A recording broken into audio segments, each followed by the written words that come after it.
찰리존과 엮인 루머로 인해 누구보다 힘든 혜준. 그 사람들이 힘들어하는 모습에 그저 그 자리에서 믿고 기다리는 것. 진정 상대방을 위하는 위로가 무엇인지 잘 알고 있으며 그 사람을 위해 자리를 지켜주는 것, 함께 버텨주는 것이 상대에게 얼마나 힘이 되는지 아는 사람. 13화 리뷰에 언급했던 자식은 부모를 닮는다는 말. 혜준에게는 애숙의 영향이 큰 것으로 보이죠. 왜 자꾸 너만 보면 미안해지는지 모르겠어. 약간 자격지심 있어. 혜연 엄마가 혜연한테 하는 거 봤잖아. 엄만 그거에 반의 반도 못했잖아. 별거 해준 게 없다. 못 해준 게 후회된다는 애숙의 말과 반대되는 혜준.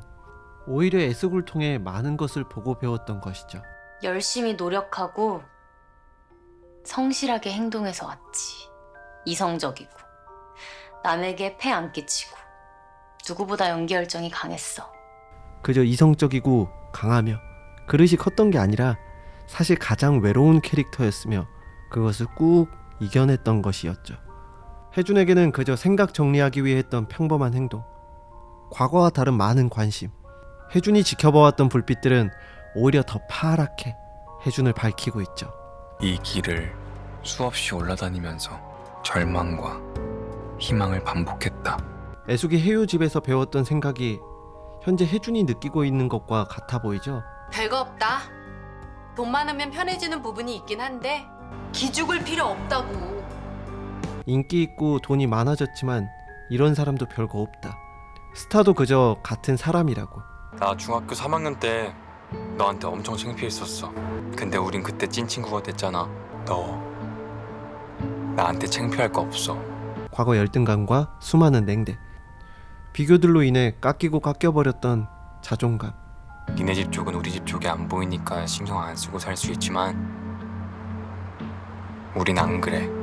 하지만 성공한 스타가 되었지만 현재 루머와 가짜 뉴스들, 주변의 시선들로 인해 상처를 받고 있죠. 이 또한 성장 과정이라지만 현실을 보여주고 있는 것 같아 참 안타까운데요. 그럼에도 불구하고 다른 사람의 상처를 먼저 생각하는 혜준의 모습.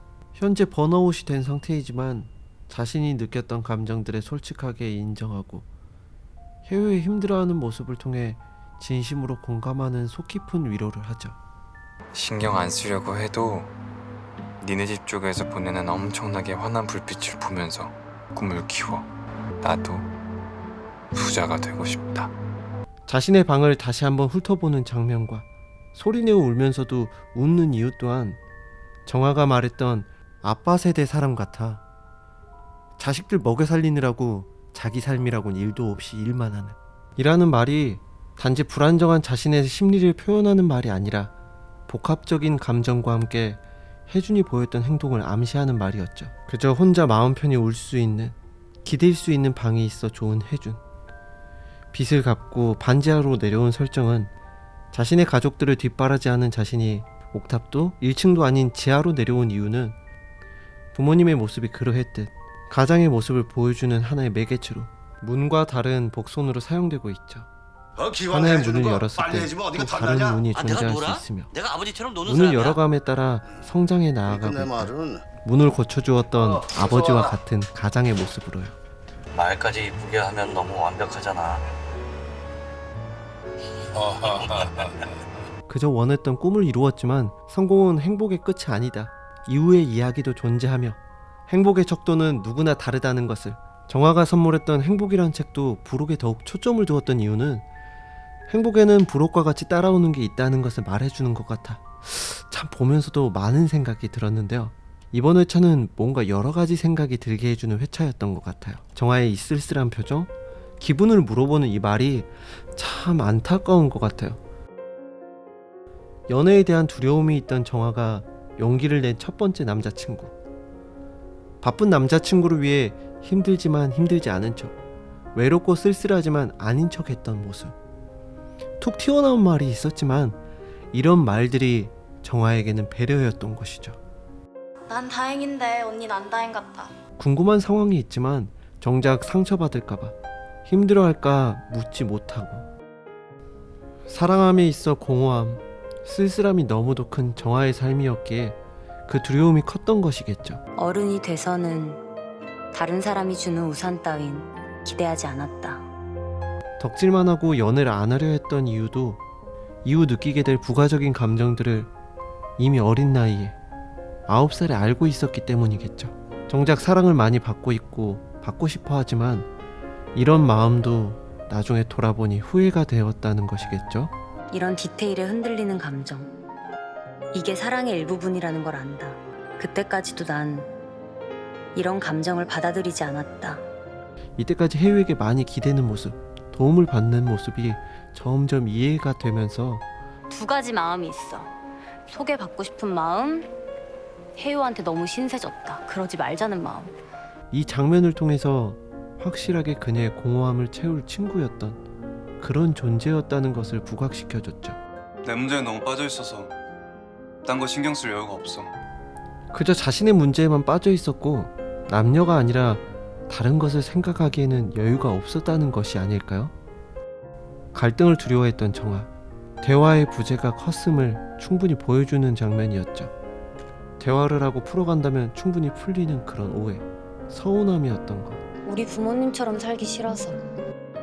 짜증내고 화내고 싸우면서 왜 살아? 왜 만나? 우리 집은 맨날 싸우고 짜증내고 화내면서도 살아. 이 상황이 정아가 원하는 연애였던 것이며 일상 얘기하는 게 제일 좋다. 앞으로에 대해 해결책과 방안을 찾을 수 있지만 사랑하기 때문에 이별한다는 선택을 하죠. 다 내려놓고 하는 위로.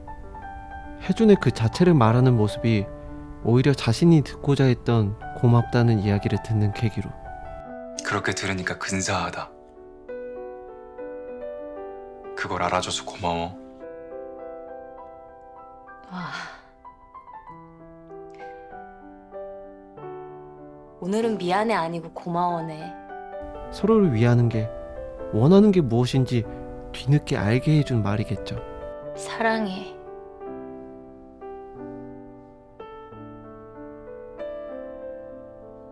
영남과 경준의 변화된 모습이 눈에 띄었는데요.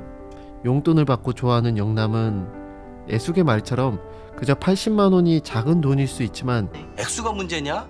아버지한테 처음으로 돈 받았어. 영남에게는 의미 있는 돈이었으며 자신의 아버지에게 마음의 문을 여는 모습과 애숙을 질투하는 모습을 통해 평소와 다른 서사를 보여주고 있죠. 혜준이와 잘 풀릴 것을 암시함과 동시에 오해를 풀 수 있는 모습들을 충분히 보여주었다라고 생각이 듭니다. 다음은 경준인데요. 이러다가 민재랑 10살 연상 연하 커플이 될 것 같죠? 제가 동안 아닐까요? 잘 되는 거 전 찬성이에요. 자, 이제 배부르니까 세상이 좀 좋아 보이죠? 다시 얘기해요, 형님. 아, 신경 끊어야지. 서경준, 너 왜 그래? 네가 언제부터 사회준한테 관심 있었다고? 경준이의 모습도 이때까지 깐돌이었다면 잘못한 게 없잖아. 남 인격 모독했으면 잘못한 거잖아요. 그건 혹시 너 미러링이라고 들어봤냐? 개소리 하지 마시고. 형으로서 자존감이 낮았던 자신을 돌아보는 계기로 혜준을 많이 생각하고 있음을 충분히 보여주는 장면들이라 생각이 됩니다. 저는 이 장면에서 현우 터진 게 혜준이한테 사과하는 거라고 생각하며 쓰는 반성문인데 방금까지 사과할 마음이 없다는 사람이 이렇게 반성문을 쓰는 걸 보고 왜 깐돌이인지 특징이 너무 잘 나타나는 장면이었던 것 같아요. 오호, 통제라. 저의 아둔하고 우둔한 대가리 탓입니다. 진짜 내가 너를 도와줄 때가 된 것 같아. 내일 아침 네 기사 뭐가 나는지 알아? 태수의 행동들을 통해서 마냥 돈만 보고 이런 행동을 하는 것이 아니구나. 어떻게 잊어? 그래서 앞으로 잘할게. 아니야, 반은 넘어왔어. 혜준에 대한 인간적인 호감이 있으며 옛 애인 같은 모습과 이렇게 애태우는 이유는 부채감과 함께 자신의 이익 모두를 생각하고 있기 때문이라고 보이죠. 내 새벽부터 양재동 꼬치카도 사온 거 이쁘지? 흑심이 90%라면 이 안타까워하는 마음이 비싼 청구서가 아니라 나중에 인간적인 도움을 줄 것 같은 예상을 하는데요. 태수와 인수합병을 하는 것을 반대할 혜준. 자신이 만들어 놓은 판을 자신이 어느 정도 정리할 것이다 예상하며 다음 15화 리뷰로 돌아오도록 하겠습니다. 안녕.